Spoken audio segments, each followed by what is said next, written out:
Hello అండి, welcome back to my channel Gautami blogs. ఈ వీడియోలో కాకరకాయ ఉల్లి కారం ఎలా చేయాలో చూద్దాం రండి. కాకరకాయకి పైన అంతా పీల్ చేసుకోవాలి. ఈ విధంగా కట్ చేసుకొని లోపల గింజలన్నీ తీసి పడేయాలి. అన్ని కాకరకాయలు ఈ విధంగా కట్ చేసుకోవాలి.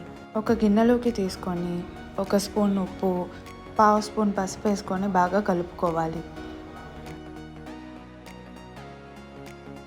బాగా కలుపుకొని ఒక గంట సేపు మూత పెట్టి పక్కన పెట్టుకోవాలి. స్టవ్ మీద ఒక ప్యాన్ పెట్టుకొని 4 టేబుల్ స్పూన్ ఆయిల్ వేసుకోవాలి. ఆయిల్ వేడయ్యాక ఒక స్పూన్ పచ్చని పప్పు, ఒక స్పూన్ మినపప్పు వేసుకొని ఆయిల్లో ఫ్రై చేసుకోవాలి. ఒక స్పూన్ ధనియాలు, హాఫ్ స్పూన్ జీలకర్ర వేసుకొని ఫ్రై చేసుకోవాలి. కట్ చేసుకున్న ఒక పెద్ద ఉల్లిపాయ ముక్కలు వేసుకొని ఫ్రై చేసుకోవాలి. ఒక 10 వెల్లుల్లిపాయలు వేసుకొని బాగా కలుపుకోవాలి. ఇందులోనే కొద్దిగా కరివేపాకు వేసుకొని బాగా ఫ్రై చేసుకొని ఒక గిన్నెలోకి తీసుకొని పక్కన పెట్టుకోవాలి.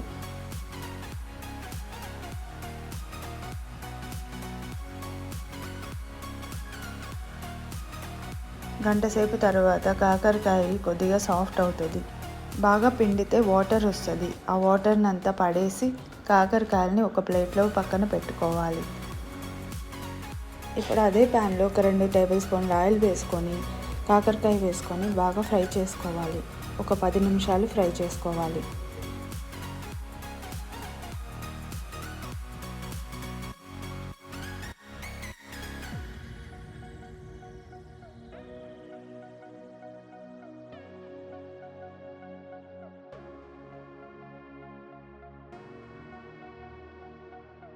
ఫ్రై చేసుకున్న ఆనియన్, వెల్లుల్లిలో కొద్దిగా ఉప్పు, కొద్దిగా కారం వేసుకొని మిక్సీ పట్టి పక్కన పెట్టుకోవాలి. మీరు ఇందులోనే కొద్దిగా చింతపండు కూడా వేసుకోవచ్చు. నేనైతే చింతపండు వేయట్లేదు. నేను పులుపు కోసం లాస్ట్లో లెమన్ వేసుకున్నాను. ఈ పేస్ట్ని మనం కాకరకాయలో స్టఫింగ్ చేసుకోవాలి.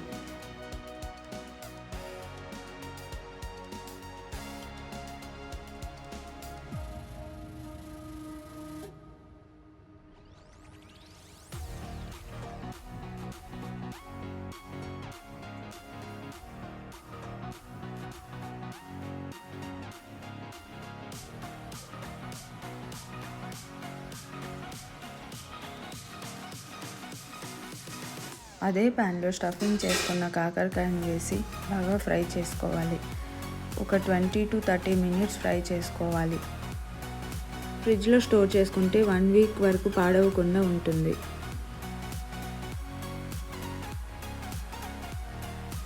కొద్దిగా కరివేపాకు వేసుకొని మూత పెట్టి ఒక 10 నిమిషాలు మగ్గించుకోవాలి.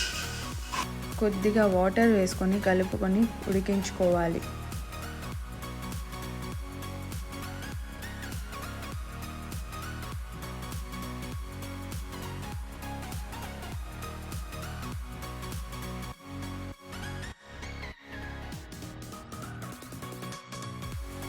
లాస్ట్లో నిమ్మరసం యాడ్ చేసుకొని ఒకసారి కలుపుకొని ఒక 10 నిమిషాలు ఫ్రై చేసుకుంటే కాకరకాయ curry ready.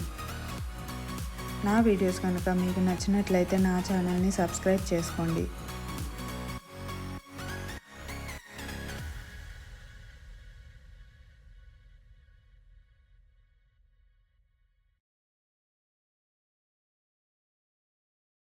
Thank you for watching.